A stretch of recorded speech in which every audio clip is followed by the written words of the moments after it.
Varicose veins కి సరైన చికిత్స కోసం సంప్రదించండి ఎవిస్ హాస్పిటల్. నమస్తే రమ్మగారు. నమస్తే జయ. రమ్మగారు, మనం చాలా పురాణ గాథలు చెప్పుకున్నాం. ఇవాళ ఇంకొకటి చెప్పుకుందామండి. మామూలుగా మనం కార్తీక పురాణం ఫేమస్, మాఘ పురాణం, వైశాఖ పురాణం ఉన్నాయి బోల్డని. శివ పురాణం, విష్ణు పురాణం అవి ఉన్నాయి కదా. శివ పురాణంలో నుంచి ఒక కథ చెప్తాను జయ. ఓకే రమ్మగారు, విష్ణు పురాణాలు చెప్పారు, మీరు చెప్పలేదు జయ. మరి ఈసారి ఏమన్నా ప్లాన్ చేద్దాం కదా, అవకాశం ఉంటే. విష్ణు పురాణం చెప్పించాలని అనిపిస్తుంది. ఎందుకంటే కార్తీక పురాణం అంటే నాకైతే రమ్మగారే గుర్తొస్తారు. కార్తీక పురాణం రమ్మగారు, అట్లా విష్ణు పురాణం కూడా మనం అందించే ప్రయత్నం చేయొచ్చు కదా, అవకాశం ఉంటుందా? అంటే సరే, మనం ధనుర్మాసం వస్తుంది కదా మనకి. కార్తీకం అయ్యాక 15 రోజులు అటు ఇటుగా ఇంచుమించుగా 10-15 రోజులకి స్టార్ట్ అవుతుంది. మరి ధనుర్మాసంలో అందరూ పాసురాలు వింటారు కదా. అవునండి, పాసురాలు చెప్తారు. అవును, మనం పాసురాలు చెప్పకుండా విష్ణు పురాణం, విష్ణు గాథలే కదా. పాసురం కూడా, పాసురాలన్నీ విష్ణువుని కొల్చేవే. అవును, ప్రయత్నం చేద్దాం తప్పకుండా. ఆ 30 రోజులు, ధనుర్మాసం 30 రోజులు విష్ణు పురాణం అందించే ప్రయత్నం చేద్దాం. అసలు అంతకన్నా, ఎందుకంటే కార్తీక మాసం అంతా 30, ప్రతి రోజుకి ఒకటి చొప్పున మనము కార్తీక పురాణాలు వింటున్నాం కదా. అవును, అలానే ధనుర్మాసంలో ప్రతిరోజు వచ్చేలాగా మాసం అంతా కూడా. ఒక సంవత్సరం భాగవతం చెప్పుకున్నాము. అవును, భాగవతం వేస్తూనే ఉంటారు మన వాళ్ళు. కుదిరితే మనం విష్ణు పురాణం మాత్రం ట్రై చేద్దాం రమ్మగారు. కాస్త మా కోసం ప్రయత్నం చేయండి, చూద్దాం. శివ పురాణం నుంచి ఒక కథ చెప్పుకుందాం, నారద గర్భభంగం. ఈ శివపురాణం అంతా మనకు ఎలా కనపడుతుందంటే, మార్కండేయ మహర్షి, మార్కండేయులు అంటే శివుడు, ఆయన్ని చిరంజీవిని చేశాడు. పరమేశ్వరుడే మార్కండేయ మహర్షిని చిరంజీవిని చేశాడు. ఆయన ఇప్పటికీ జీవించే ఉన్నారని చెప్తాం. అయితే ఈ మార్కండేయులు ఒకసారి పరమేశ్వరుడి దగ్గరికి వెళ్ళి, పరమేశ్వర నీ లీలలు తెలుసుకోవాలని ఉంది, శివలీలలు తెలియజేయమని అడిగారు. అడిగితే శివుడు అన్నట్ట, నందీశ్వరుడు బాగా చెప్తాడు, నువ్వు నందీశ్వరుడిని అడుగు, అతని దగ్గర నుంచి తెలుసుకోమన్నారు. మార్కండేయులు వెళ్ళి నందీశ్వరుల వారిని సేవించారు. సేవించి నాకు శివలీలలు చెప్పమంటే సరేనని మొత్తం శివపురాణం అంతా నందీశ్వరుడు సెలవిచ్చినట్టు మార్కండేయుడు వింటున్నట్టు ఉంటుంది. నందీశ్వరుడు సెలవు ఇవ్వగా మార్కండేయులు ఇలా విన్నారు అని సూత మహాముని శౌనకాది మునులకు చెప్పినట్టు కనపడుతుంది. కార్తీక పురాణం కూడా అంతే. మనకి భారతదేశము వినయ సంపన్నమైన దేశంగా ఉండటానికి ప్రధానమైన కారణం వినడమే చేయాలి. ఒకరి దగ్గర నుంచి మరొకరికి వింటాం. ఆ వినడం వల్లే మనకి పురాతనమైనవి కూడా శాస్త్రాలు పోకుండా వచ్చాయి, పురాణాలు పోకుండా వచ్చాయి. మనకంటే 5000 సంవత్సరాలు ముందు జరిగిన మహాభారత గాథలో చిన్న చిన్న చిన్న చిన్న ధర్మ సూక్ష్మాలు కూడా మనం మిస్ అవ్వల. ఎక్కడ వినడమే కదా రమ్మగారు, వినడం వల్లే. ఇదంతా ఒకళ్ళు రెండో వాళ్ళకి చెప్పడం వల్ల, అది ఇంపార్టెంట్ కదా. మరి ఇప్పుడు కాలం ఏమొచ్చిందంటే వినడం మానేసాం మనం. ఎప్పుడైతే వినడం మానేసామో, వినడానికి కావాల్సిన వినయం మన దగ్గర లోపించేసింది. ప్రతిదీ నేనే తెలుసుకోవటం, నాకే తెలుసు అనుకోవటం, అది వేరే కదా.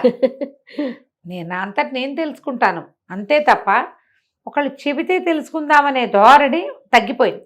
విద్యా విధానంలోనూ పోయింది, జీవన విధానంలోనూ తగ్గిపోయింది. వినదలుచుకుంటే ఎవరు చెప్పాలో వాళ్ళ దగ్గర వింటాం మానేసి నాకు నచ్చిన వాళ్ళ దగ్గరే నేను వింటానంటాం మొదలుపెట్టారు. అది కూడా తప్పే. ఏదో ఒకటి వింటున్నారు కదా అంటాం కాదమ్మా, మన్నీ వింటున్నారు. నేను ఎందుకో దానికి పూర్తిగా సంతోషపడిన చేయ, నన్ను వింటున్నారని. వీళ్ళకి ప్రతి వాళ్ళకి ఎవరు చెప్పాలమ్మా? వాళ్ళ ఇంట్లో ప్రధానమైంది వీళ్ళు ఎక్కడ పుట్టారు, ఎక్కడ చదువుకున్నారు, ఎక్కడ పెరిగారు, అది కదా వినాలి. చెప్పు, నువ్వు ఒక నది పక్కన నిలబడి గంగానది గలగలలు వింటాననొచ్చా? అది గంగానది పవిత్రమైంది, అద్భుతమైంది, నేను ఒప్పుకుంటా. ఇది విన్నాక కాదు అక్కడికి వెళ్ళేది. అంతే, ఇది వినకుండా అక్కడికి వెళ్తామంటే ఎట్లా చెప్పు? అవునవును. ఈ ప్రవచనకర్తలు అందరూ ఇప్పుడు పెద్దవాళ్ళు ఉన్నాయి. నన్ను ప్రవచనకర్తను అనకుండా నేను కథకురాలుగా ఉండటమే నాకు ఇష్టం. కానీ ఎంతమంది ఉన్నారు, వాళ్ళందరికీ అంత గొప్పతనం ఎలా వచ్చింది? వినేవాళ్ళ వల్లే. వినేవాళ్ళందరూ కూడా అసలు ఇది వినడం మానేసి గుడి గంటలనే వింటున్నారు. ఏమిటో అంత బాగా లేదు అనిపిస్తుంది నాకు. మంచిదే, ఇది కాదని కాదు, కానీ ఇంకా మంచిగా ఉండేదేమో అనిపిస్తుంది. ఏమో. అయితే ఈ సూత మహాముని శౌనకాది మునులకి చెప్పారు. ఈ కథలో ఏం చెప్పబడింది? ఒక కథ, నారద గర్భభంగం. ఒకానొకప్పుడట నారద మహర్షి పరమేశ్వరుడి కోసం తపస్సు చేసేటట్టు. ఆయన ఎందుకు చేస్తాడు, ఆయన విష్ణు భక్తుడు కదా అని ప్రశ్న వస్తుంది. విష్ణు భక్తుడైనా అసలు ఆయన శివభక్తుడుగా శ్వాసే ఉండవలసింది. నారాయణ కదా రమ్మగారు. అవును, ఇదంతా చూడండి, పరమేశ్వరుడి ఉచ్ఛ్వాస నిశ్వాసాలే విశ్వాసాలన్నీ కూడా నారాయణ నారాయణ మంత్రం. మంత్రం. కాబట్టి పరమేశ్వర అనుగ్రహం కోసం, పరమేశ్వరుని కూడా తెలుసుకోవటం కోసం నారద మహర్షి చాలా తపస్సు చేశారు. ఆ, ఎంత తపస్సో చేస్తే ఈయనటి ఇంత తపస్సు చేసేస్తున్నాడు, ఇంతంత తపస్సు చేస్తే ఇంద్ర పదవి పోతుందని ఇంద్రుడు అప్సరావు గణాన్ని బోల్డంత మందిని పంపించాడు.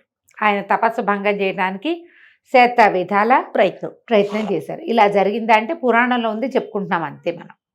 అయితే ఈ అప్సరావు గణం అంతా వచ్చింది, నాట్యాలు చేశారు, వయ్యారాలు చిలికిచ్చారు, ఒబ్బో ఏమిటో చాలా చేశారు. ఏం చేసినా నారద మహర్షి చెల్లించలేదు.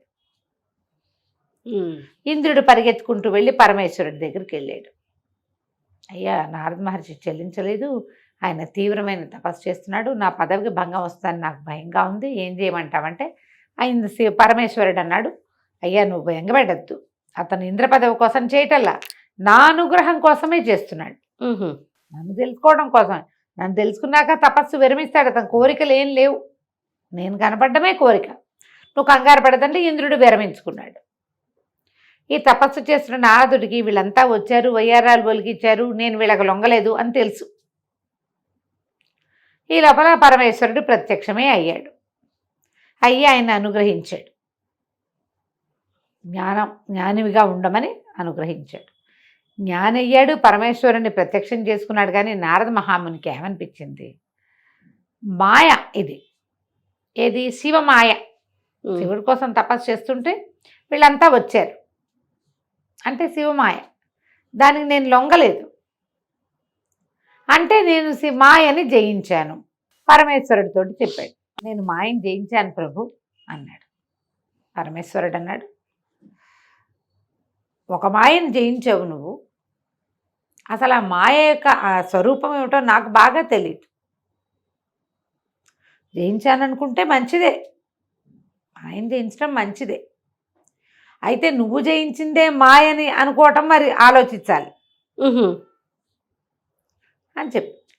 ఇప్పుడు ఏమిటి అర్థం దాంట్లో, నువ్వు అనుకుంటున్నది చాలా చిన్నది, అది కాదు, ఇంకేదో ఉన్నది, ఇంకా ఉంది, మాయా స్ఫూర్తి స్వరూపం నాకే తెలీదు అని పరమేశ్వరుడు సెలవిస్తే ఏమిటి అర్థం, నారదుడికి తెలుస్తుందనే, కాదని కదా. సర్కాజం ఉంది అందులో సర్కాస్టిక్గా చెప్పాడు ఆయన. ఈ నారదుడికి అట్లా అర్థం కాల, నాకు తెలీదు నీకు తెలిసింది అని చెప్పి భలేవాడివి అన్నట్టుగా ఆయనకు అర్థమైంది. ఎందుకంటే ఎక్కింది అప్పటికే తలకెక్కింది అది. నేను మాయని జయించాను జయించాను జయించాను జయించానని మా పాట ప్రతి వాళ్ళకి చెప్పేవాడు. బ్రహ్మదేవుడిని కలుసుకున్నాడు, తండ్రి నేను మాయని జయించానని చెప్పాడు. విషయం అంతా విని, నువ్వు శివమాయని జయించావు, విష్ణుమాయ ఒకటి ఉందిరే నాయన అన్నాడు. అనేసరికి అక్కడికి వెళ్ళినప్పుడు, తండ్రి నేను విష్ణుని జయించాను, మాయని జయించాను అని చెప్పేసరికి విష్ణుమూర్తి అన్నాడు, శివమాయ అయినా విష్ణుమాయ అయినా బ్రహ్మదేవుడి మాయ అయినా త్రిమూర్తుల కంటే పరమమైనది, ఇంకా గొప్పదైన మహామాయ ఒకటి ఉన్నది. మేము అందులో అంతర్గత శక్తులో ఒక మహామాయ ఉంది, ఆ మాయని జయించడం అంటే అది సులువు కాదు అని చెప్పారు. ఈయన కానీ కొంత భాగాన్ని జయించాను కాబట్టి నేను జయించానన్న ఉన్మత్తతోటే ఉండేవాడు. మాయని జయించిన తర్వాత ఏమవుతుంది, మళ్ళీ మాయలో పడకూడదు కదా. మాయ అంటే అజ్ఞానమే, అంతకంటే అంతేగా. ఆ కాలంలో భూలోకంలో ఈయన ఏమన్నాడంటే, నువ్వు ఎక్కడైనా సంచరించేటప్పుడు జాగ్రత్తగా ఉండు, నువ్వు జయించేవు కొంత మటుకు, కానీ అంతా జయించినట్టు కాదు అంటే ఈయనకు నచ్చల ఆ మాట. నారదుడికి నచ్చలేదు. ఈయన ఇలాగే చెప్తాడు, పెద్దవాళ్ళు ఇలాగే ఉంటారు, అలా అనుకుంటాంగా మనం. పెద్దవాళ్ళ మాటలు, పెద్దల మాట సద్దన మూట అని అనిపించదు. పెద్దవాళ్ళు ఇంతే, చాదస్తులు, అలాగే అనిపిస్తుంది. ఆ కాలంలో భూలోకంలో కళ్యాణపురం అని ఒక పట్టణం ఉండేది, నగరం. ఆ నగరాన్ని వెళ్ళే రాజుకి మహాద్భుత సౌందర్యవతి అయిన ఒక కూతురు ఉంది, ఆవిడ పేరు రమాదేవి. అయితే ఈయన భూలోకానికి వెళ్ళినప్పుడు ఆ నగరానికి వెళ్ళాడు నారదుడు. వెళ్తే వాళ్ళు బాగా ఈయన్ని పూజించి పోషించి తమ దగ్గర ఉంచుకుని అందరూ వచ్చి నమస్కారాలు చేస్తే ఈయనకి అమ్మాయి నచ్చింది. ఈయనకి ఏమనిపించింది, వివాహం చేసుకోవాలని భావించాడు. భావిస్తే ఏదో చిన్నగా హింట్గా అన్నాడు. అనేసరికి ఆ పిల్ల తండ్రి, ఆ రమాదేవి తండ్రి ఏం చెప్పాడంటే, మా అమ్మాయి విష్ణువుని తప్పిస్తే ఇంకొకరిని వివాహం చేసుకోని ఉంటుంది, విష్ణువునే వివాహం చేసుకుంటుంది అనేసరికి ఈయన బాగా ఆలోచించుకుని విష్ణువు దగ్గరికి వెళ్ళాడు. నారాయణ, నాకు ఇప్పటిదాకా వివాహం సంకల్పం కలగలేదు. ఈ భూలోకంలో కళ్యాణపురం అనే నగరం ఉంది. ఆ పాలకుడికి అద్భుతమైన సౌందర్యవతి అయిన కూతురుంది. ఆ పిల్ల పేరు రమాదేవి. ఆవిడని వివాహం చేసుకోవాలని నాకు అనిపించింది. నీలాంటి స్వరూపాన్ని ఇవ్వు, నాకు హరిలాంటి రూపాన్ని ఇవ్వు, హరి రూపము కావలెను అని అడిగాడు. అడిగితే ఆయన తథాస్తు అలాగే ఇచ్చేసాడు. వెళ్ళి చేసుకో వివాహం అని సరేననుకున్నాడు. వీళ్ళు ఏం చేశారు, అష్టదిక్పాలకుల్ని, బ్రహ్మాది దేవతల్ని అందరినీ స్వయంవరానికి పిలిచారు భూలోకంలో. ఈయనకి నవ్వొచ్చింది నారదుడికి. విష్ణువు హరిరూపం, అమ్మాయి విష్ణువుని వరిస్తాడు, ఎందుకు పిలవడం వీళ్ళందరినీ? విష్ణు స్వరూపంలో ఉన్నవాడిని పిలిస్తే సరిపోతుంది కదా, నేనే కదా అనుకున్నాడు. ఆయన అద్దంలో చూసుకుంటే ఆయనకి విష్ణు స్వరూపం తందిగా కనపడింది. పైగా చెప్పాడు కదా హరిరూపం, హరిస్వరూపం. సరే పెద్దగా ఏర్పాట్లు చేశారు.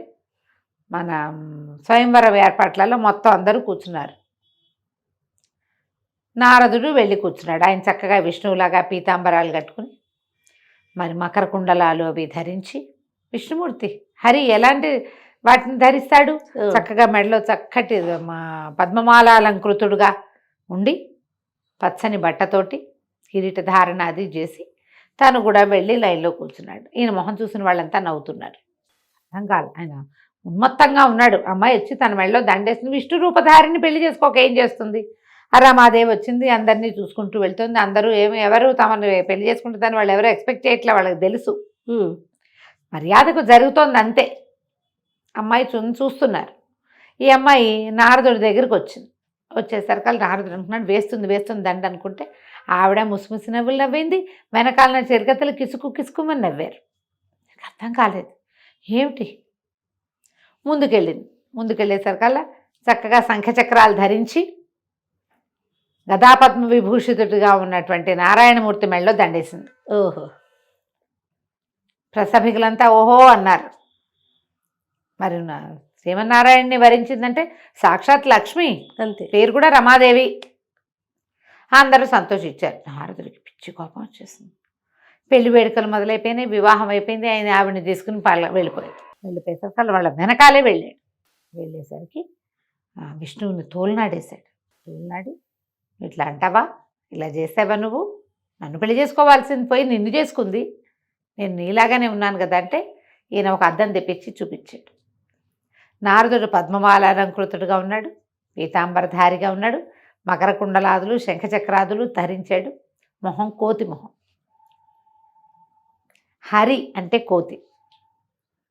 హరికి వేరే అర్థాలు ఉన్నాయి.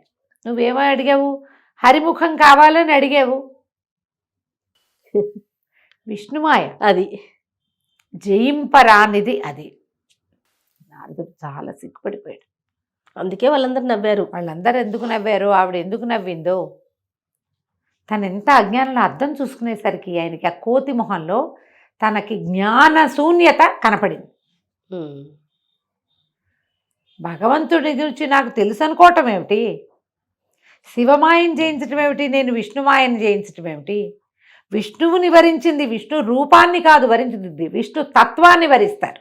ఇప్పుడు మన శంఖచక్రధారిగా ఉన్న భగవంతుడి స్వరూపం చూస్తే ఆ స్వరూప ప్రేమ కాదు, స్వభావ ప్రేమ. అది విష్ణు తత్వం మీద ప్రేమ.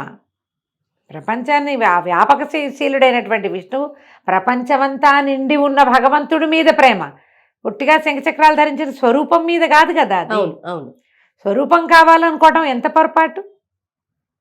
పరి విధాల భగవంతుడి కాళ్ళ మీద పడి వేడుకున్నాడు, నా జ్ఞానాన్ని మన్నించు, సాక్షాత్ లక్ష్మి స్వరూపాన్ని వివాహం చేసుకోవాలనుకోవటం ఏమిటి?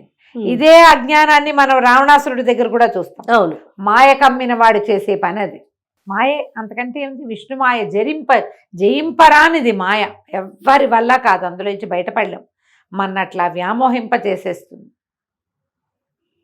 అప్పుడు మళ్ళీ నారదుడు తన గర్వం భంగమై నేను చేసిన తపస్సు వల్ల నాకు మాయం జయించే శక్తి వచ్చిందని నమ్మకంతో ఈ ప్రవర్తన చేశాడు. జయింపరానిది అయితే విష్ణువుని ఆయన శపించాడు. నువ్వు కూడా నాలాగే